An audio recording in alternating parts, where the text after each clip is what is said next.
नमस्कार दोस्तों, स्वागत है एक बार पुनः आप सभी का अपने इस यूट्यूब चैनल टॉपर गैलेक्सी में। दोस्तों, आज के इस वीडियो पे हम लोग बात करने वाले हैं क्लास 12 फिजिक्स का एक महत्वपूर्ण टॉपिक जो कि आपका होने वाला है चैप्टर नंबर 1 से। तो आज के इस वीडियो पे हम लोग बात करेंगे वैद्युत आवेश तथा क्षेत्र के अंतर्गत गॉस की प्रमेय के बारे में। यानी दोस्तों, यह क्वेश्चन आपके बोर्ड परीक्षा में बहुत ही ज़्यादा बार पूछा गया है, तो एक प्रकार से काफ़ी ज़्यादा इंपॉर्टेंट है। तो इस वीडियो पे हम लोग समझेंगे कि गॉस की प्रमेय है क्या, इसका गणितीय व्याख्या यानी कि पूरा सूत्र का निगमन भी करने वाले हैं। क्योंकि आपके बोर्ड एग्जाम में देखिए एक पूरा इसका डेरिवेशन आता है, तो आप लोग अगर वीडियो को अंत तक देखते हैं तो आज के इस वीडियो को देखने के बाद गॉस की प्रमेय आपको कभी भी भूलने वाला नहीं है। तो चलिए देखते हैं यहाँ पर एक अच्छे तरीके से पूरा डायग्राम पहले समझेंगे, उसके बाद इसकी व्याख्या करेंगे, पूरा डेरिवेशन फार्मूला अच्छे तरीके से निकालने वाले हैं। सबसे पहले देखिए, इसको समझने के लिए आपको क्या करना है, गॉस की प्रमेय आखिरकार कहती क्या है, इसका मतलब क्या है, ये पहले समझिए। देखिए इसकी जो एक प्रकार से परिभाषा लिखने के लिए अब यहाँ पर दो चीजें समझिएगा। अगर मान लीजिए यह क्वेश्चन आपका 1 नंबर या 2 नंबर के लिए आता है, ठीक है, क्योंकि बोर्ड एग्जाम में जो क्वेश्चन होते हैं वह कई प्रकार से पूछे जाते हैं। कभी कभी ये इसी क्वेश्चन क्या होता है 1 या 2 नंबर के लिए पूछा जाता है, तो आपको शॉर्ट में लिखना है। और अगर पूरा 3 नंबर के लिए आता है, पूरा डेरिवेशन करना है, तो आपको फिर पूरा जो मैं बता रहा हूँ इसी टाइप से करना होगा, ठीक है। तो देखिए क्या होता है गॉस की प्रमेय, तो किसी बंद पृष्ठ से गुजरने वाला संपूर्ण वैद्युत फ्लक्स उस बंद पृष्ठ के अंदर निर्वात में, ठीक है, निर्वात में उपस्थित कुल आवेश का 1/ε0 क्या बोलते हैं 1/ε0 गुना होता है। तो ये तो हुई इसकी परिभाषा, ठीक है, जहां ε0 क्या है, निर्वात की विद्युतशीलता होती है। अब हमें निकालना क्या है, तो हमें निकालना होता है φE = Q/ε0, और यही आपका कह रहा है यहाँ पर। देखिए किसी बंद पृष्ठ में, तो यहाँ पर हम लोग एक डायग्राम समझते हैं। ये हमारा क्या है, एक प्रकार से जो आपको ये एक पृष्ठ दिख रहा है पूरा क्या है, बंद है। मान लीजिए एक प्रकार से यह गोला है, या तो अगर आप लोग गोला नहीं मानते तो कोई जरूरी नहीं है, एक हमारा पूरा बंद पृष्ठ होना चाहिए, मानी कि उसकी जो एक प्रकार से पृष्ठ है वो पूरा बंद होना चाहिए, घिरा हुआ होना चाहिए। तो हमने यहाँ पर गोला लिया है, ठीक है। अब ये हुआ हमारा बंद पृष्ठ। तो देखिएगा यहाँ पर थोड़ा सा कह रहा है कि किसी बंद पृष्ठ से गुजरने वाला, यहाँ पर अगर आप देखें डायग्राम समझ गए तो ये एक प्रकार से क्वेश्चन पूरा आपको आसानी से आ जाएगा, ठीक है। तो बंद पृष्ठ से गुजरने वाला संपूर्ण वैद्युत फ्लक्स। अब यहाँ पर समझने वाली बात यह है कि आखिरकार ये यहाँ पर जो वैद्युत फ्लक्स का शब्द है, तो वैद्युत फ्लक्स क्या होता है ना, जब आप लोग इसको समझ जाएंगे वैद्युत फ्लक्स क्या है, तो आप और आसानी से इसको समझ पाएंगे। देखिए वैद्युत फ्लक्स क्या होता है, कोई भी एक पृष्ठ जैसे, तो किसी पृष्ठ के लंबवत गुजरने वाली कुल बल रेखाओं की संख्या, समझिएगा, किसी भी बंद पृष्ठ के लंबवत गुजरने वाली कुल बल रेखाओं की संख्या को क्या कहते हैं, उसका संपूर्ण वैद्युत फ्लक्स कहा जाएगा, यानी उस पृष्ठ के लंबवत, ठीक है। तो यहाँ पर एक प्रकार से वैद्युत फ्लक्स जो होता है वह बल रेखाओं की संख्या होती है जो कि किसी पृष्ठ के लंबवत जाती है। लंबवत का मतलब जो आपका पृष्ठ है और जो बल रेखाओं की संख्या है, दोनों के बीच 90 डिग्री का कोण बनेगा, है ना। तो ये एक प्रकार से लंबवत कहलाएगा।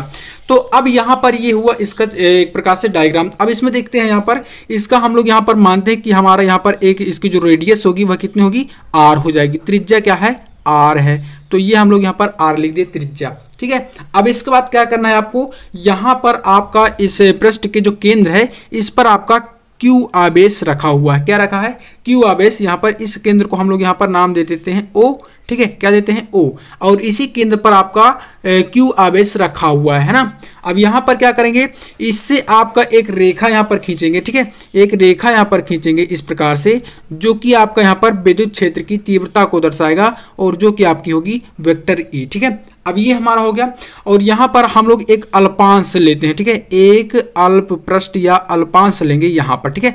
इसी मतलब गोले के पृष्ठ पर हमने एक छोटा सा पृष्ठ ले लिया, ठीक है। अल्पांश का मतलब क्या है, एक छोटा पृष्ठ, तो इसका नाम हम लोग यहाँ पर P दे देते हैं, ठीक है। ये एक छोटा पृष्ठ है इसी के अंदर, ठीक है। क्योंकि क्या करेंगे, जब हम इसका पूरा सूत्र निकालेंगे तो हम पहले अल्प क्षेत्र का यानी कि अल्पांश का निकालेंगे, फिर हम निकालेंगे संपूर्ण पृष्ठ का, ठीक है। तो इसलिए हम यहाँ पर अल्पांश मान लिए।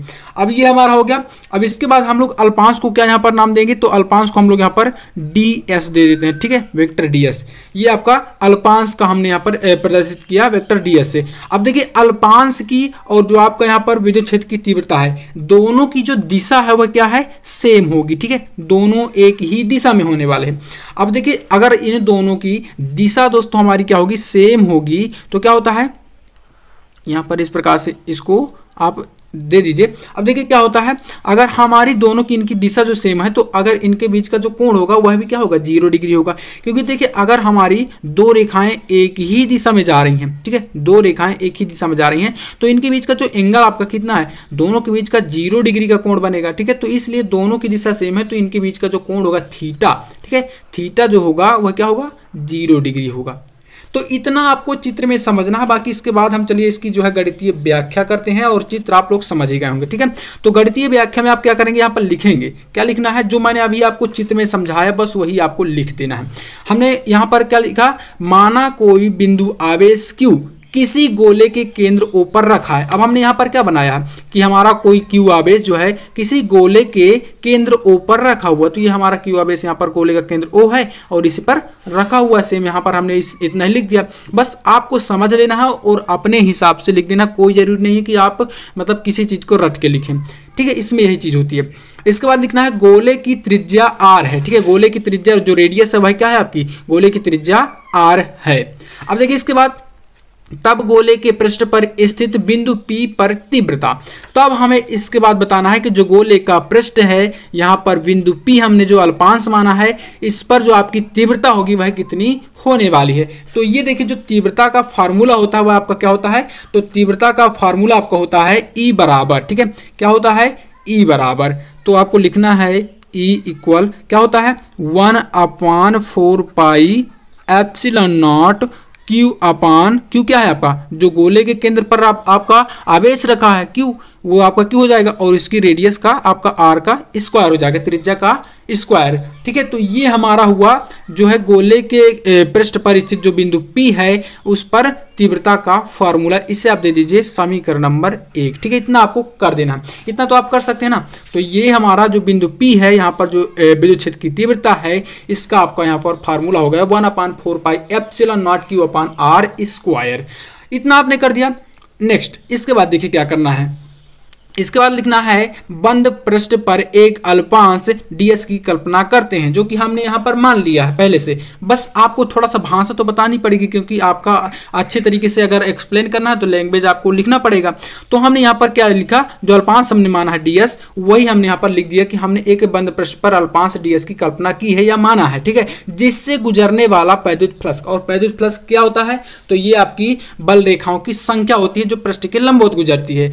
तो यहाँ पर इससे गुजरने वाला वैद्युत फ्लक्स का आपका क्या हो जाएगा, तो इसका आपका यहाँ पर फार्मूला हो जाएगा d फाई ई। डी हमने क्यों लगाया, क्योंकि ये अल्प पृष्ठ है, जो आपका ds है अल्पांश है, तो इसलिए हमने लिखा d phi e equal to vector e dot ds। ये आपका इसका हो जाएगा यहाँ पर एक प्रकार से जो है बंद पृष्ठ से गुजरने वाला वैद्युत फ्लक्स का फार्मूला। अब इसके बाद देखिए यहाँ पर आप इसमें क्या कर सकते हैं, तो इसमें ये वेक्टर फॉर्म में है, तो जब आप इसको चेंज करेंगे तो d phi e equal to यहाँ पर e इंटू ds इंटू में, और यहाँ पर क्या हो जाएगा आपका cos थीटा, लगता है आपने 11th क्लास में पढ़ा होगा cos थीटा। अब थीटा का जो आपने वैल्यू देखा था, दोनों अगर समांतर हैं तो इनका बीच का जो कोण है वह 0 डिग्री होगा। तो थीटा बराबर आपका क्या हो जाएगा, यहाँ पर थीटा का मान आपका 0 डिग्री हो जाएगा। तो मैंने बताया था, तो यहाँ पर हो जाएगा d phi e equal to e into ds। अब cos 0 जब आप लिखेंगे तो cos 0 का मान क्या होता है, cos 0 का मान 1 होता है, तो इसका मान आपका हो जाएगा 1। तो इसके बाद आप यहाँ पर देखिए लिखेंगे, क्या लिखेंगे, d phi e equal to e into ds, क्योंकि देखिए cos 0 का मान 1 हो गया तो यहाँ पर e इंटू ds ही बचेगा आपका। ठीक है, तो इतना आपका ये वैल्यू बच गया। अब देखिए इसके बाद नेक्स्ट आपको क्या करना है, तो यहाँ पर e है आपका, और e हमने क्या निकाला, विद्युत क्षेत्र की तीव्रता, तो हमने 1/4 pi epsilon not Q upon R square निकाला है। तो यहाँ पर हम लोग इसका मान रख देंगे। ठीक है, मान रख देंगे, तो d phi e equal to e का वैल्यू क्या है 1/4 पाई एप्सिलॉन नॉट, ठीक है, epsilon not Q upon R square, और ये आपका इंटू ds। इतना हमने क्या कर दिया, निकाल दिया।